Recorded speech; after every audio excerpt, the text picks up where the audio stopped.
Operation ran from 1982 to 1985, when it was exposed by the press to a Congress angry that very specific laws had been violated. Almost no one was convicted of these crimes, however, and the few who were convicted were then pardoned by President George Bush I. That's a typical outcome of very high-level black political operations, few and usually no convictions, because professional spies spread money and risk to both major parties to suppress investigations. So the answer to the question, could Muslims, American Christians, and Israeli Jews work together to promote wars, is an unequivocal yes. To understand why some intelligence groups might promote wars, it helps to recognize that the masters of these black arts are not religious people at all. They use religion all the time, but they are not themselves religious. Rather, they're businessmen. They're businessmen who master the art of starting wars and who profit from huge cash flows that wars create as desperate people struggle to survive. The ancient term is warmongers. Have no doubt, there are lots of good people in our intelligence agencies, in our uniformed services, and in each of the countries I've mentioned. But spies are not all good. Very bad ones start wars for profit. This is not about religion. It's about money and power. It's tempting to label such people fascists, but a more accurate label is fanatic. These fanatics are willing to kill innocent people to obtain their objectives. The worst quality these bad guys have in common, from Osama bin Laden to Arab suicide bombers to zealots in Israel to warmongers in America, is their willingness to kill innocent people to obtain what they desire. A Truth and Reconciliation Commission healed wounds in South Africa left by the war that transferred power from mainly white political parties to mainly black ones in that mixed country. Such horrible crimes had been committed by so many people that a bloodbath was widely expected. But Nelson Mandela and Desmond Tutu recognized what most politicians do not. They knew they'd need the money, the skills, and the goodwill of their neighbors to create a better future for all South African children. So they tried a better way than bathing their country in bloody revenge. Rather than punishing millions of citizens who'd served in the army or police, they decided to forgive people who gave an honest account of crimes they'd committed for the regime. The Commission heard thousands of witnesses on all sides of many atrocities. It was not a perfect institution, but they enabled a degree of healing from the wounds of civil war that was much better than previous models. That's why the new Prime Minister Mandela, Bishop Desmond Tutu, and Frederick de Klerk won Nobel Prizes. And that's why this model is better for dealing with the wounds of 9/11. It is 100 times better than global war. America needs the strength, the wealth, and the goodwill of all its citizens, Jewish, Christian, and Muslim too, to face the great challenges of this generation. In fact, we need the vision and resources of allies all over the world instead of more enemies. Fanaticism is a civilizational challenge of the first order. There are other challenges of life and death for the future, like poverty and global warming. None of these great challenges can be won by waging war against the peoples of nations or any religion, because the enemy is not a person, it's a way of thinking. Fanaticism is not religion either, not authentic, spiritual, life-affirming religion. It's a way of thinking that leads to war.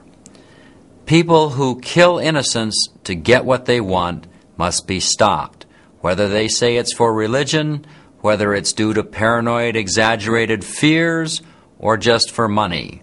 Doesn't matter.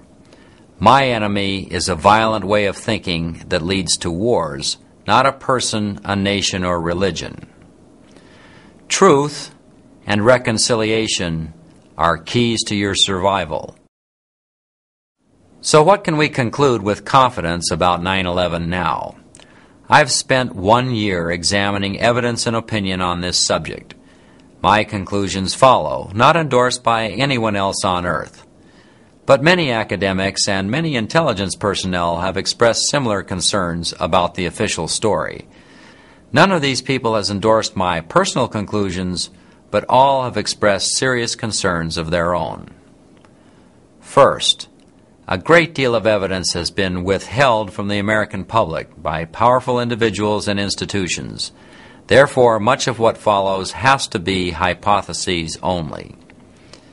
Second, it is my formal opinion that Osama bin Laden and Al-Qaeda were not capable of bringing down WTC Tower Number 7, that paper and fuel oil fires did not do that either, and therefore that someone else did it. If someone else did that, they probably did other things too. Third, there's real evidence that national intelligence entities were involved behind the scenes. Pakistan's ISI, Israel's Mossad, probably Saudi Arabia, and some Americans too. It looks, for example, like someone tipped off Al-Qaeda about a day when military exercises would compromise our air defenses. And there are other issues regarding the attack on the Pentagon, manifests for the planes, and insider trading on stock markets. So the key questions to me now are who enabled this attack on the USA, who enhanced it, and who profited from it.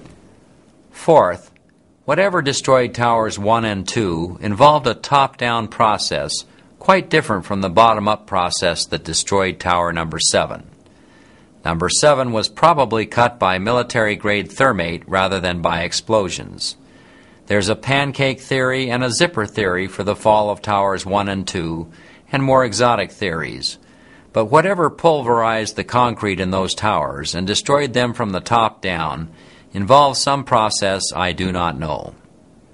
Fifth, the official 9/11 report omits so many central issues and so much evidence that it's more accurately described as a cover-up than an honest report. The person in the best position to undercut that effort was Philip Zelikow, its executive director.